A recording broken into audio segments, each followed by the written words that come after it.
ৰিহাবাৰী উচ্চতৰ মাধ্যমিক বিদ্যালয় বহুত পুৰণি বিদ্যালয় আৰু এইখন স্কুলতে মই মেট্ৰিক পাছ কৰিছোঁ, HS পাছ কৰিছোঁ।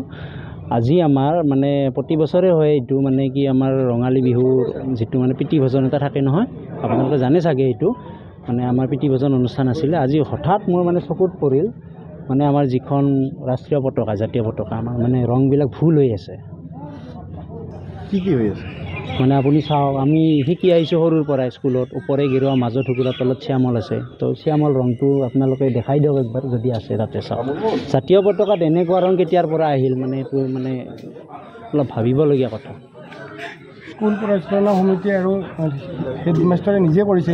নিজে কৰিছে। ইয়াতে মানে নলেজত নাছিল নেকি? সেইটো মই গম নাপাওঁ। আমাৰ স্কুলখনতো বহুত মানে শিক্ষাবিদ আছে। আপোনাৰ মানে যিজন আমাৰ স্কুলৰ প্ৰিন্সিপাল তেখেতলো বহুত মানে গুণী জ্ঞানী ব্যক্তি, তেখেতৰ নাম নিৰঞ্জন গোস্বামী। আৰু দ্বিতীয়তে আমাৰ স্কুল পৰিচালনা সমিতিটো আমাৰ বহুত জন্যগণ্য কিছুমান ব্যক্তি আছে, কিন্তু আজিলৈকে তেওঁলোকৰ চকুত যে এই বস্তুটো পৰা নাই, তাৰমানে অলপ মানে ভাবিবলগীয়া কথা। জাতীয় পতাকাখনৰ যিকোনো ৰূপো দিব নোৱাৰে? নোৱাৰে, একদম নোৱাৰে। আচলতে অংকন কৰা হৈছে, অশোক চক্ৰ আছে, 24ডাল দণ্ড আছে। কি দেখিছে?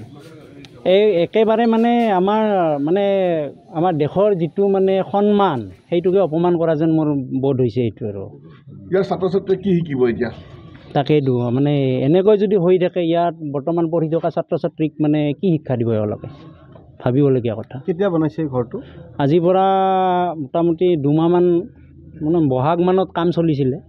তাৰপিছত মানে আজিৰ পৰা আপোনাৰ 15-20 দিনমান আগত উদ্ঘাটন হৈছে। লাইব্ৰেৰী নেকি? Library. Do not forget to like, share and subscribe to the Assam Tribune.